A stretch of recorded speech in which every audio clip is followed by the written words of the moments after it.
ఏడ మాట వస్తుందో, హాస్పిటల్లో ఉండేవాడికి ఏమవుతుందో, రేపు పోలీసులు ఏమంటారో, ఇన్ని ఆలోచనలున్నాయి. ఆ మనిషికి ఇప్పటికిప్పుడు మనం ఏమీ చేయడానికి లేదు. ఏమి చేతగానప్పుడే మొగోడు మందుకు బానిసవుతాడు. నేను అంతే. చిరంజీవి, నేను చెప్పేది విను. పాపా,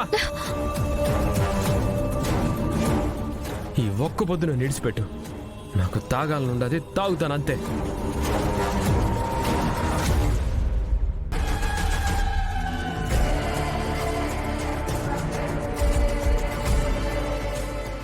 తాగి నువ్వు సాధించేది ఏమీ ఉండదు, గుర్తుపెట్టుకో.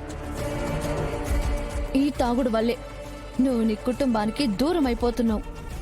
అది నీకు ఎన్నిసార్లు చెప్పినా కూడా అర్థం కావట్లేదు.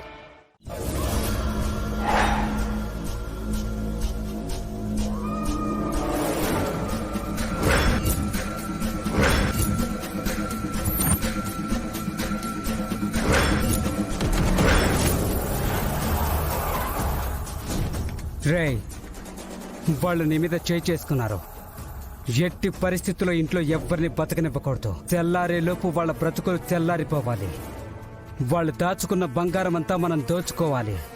రేపు పోలీసు వాళ్ళు వచ్చినా ఇదేదో దొంగల పని అనుకుంటారు. మరి ఇంకా లైట్లు వెలుగుతున్నాయి కదన్నా. ఎంతసేపు వెలుగుతాయిరా? కాసేపు వెయిట్ చేద్దాం. ఇంట్లో వాళ్ళందరూ నిద్రపోయారని అర్థమైన తర్వాత నిద్రలోనే వాళ్ళందరినీ పైకి పంపించేద్దాం. మనకు కావాల్సింది తీసుకొని వచ్చేద్దాం.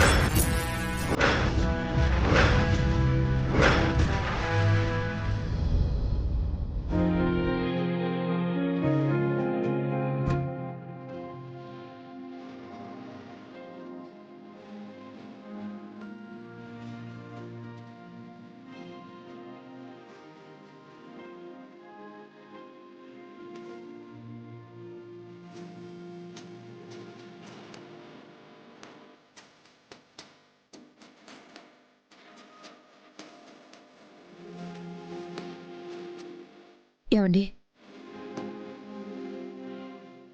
ఆలోచిస్తూ ఉంటే మన ఆరోగ్యమే పాడవుతుంది. పడుకోండి.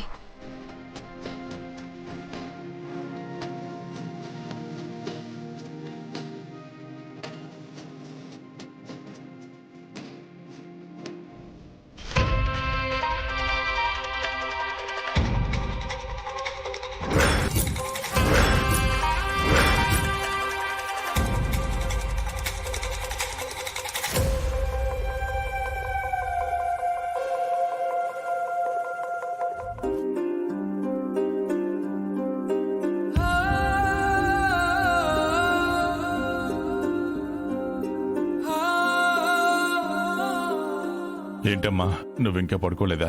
నిద్ర రావడం లేదన్నా. నిద్ర రావడం లేదని నా కాళ్ళు ఒత్తుతూ కూర్చుంటావా? వెళ్ళి పడుకో అమ్మా. నువ్వింత బాధపడతా ఉండగా నేనెప్పుడు చూడలేదన్నా. అందుకే నిన్ను ఇడిసిపెట్టి పోవాలనిపించట్లేదు. మనిషి అన్నాక బాధ లేకుండా ఉంటుందా? జరిగింది చిన్న నష్టం కాదు, ఆస్తి నష్టం, పరువు నష్టం. ఇది ఇంతటితో అయిపోలేదు కదమ్మా. ఇంకెంత దూరం వెళ్తుందో తెలియట్లేదు.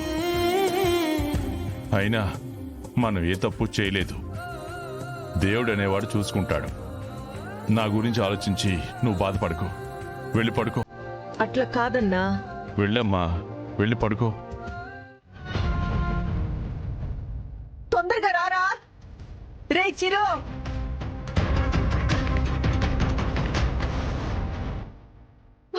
వద్దు, ఏం చేయొద్దు. కదిలేరో పొడి చేస్తాను. ఏమండి? రే చిరు,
రేయ్, తన తాళి తెగిందో నీ పీక తెగుద్ది.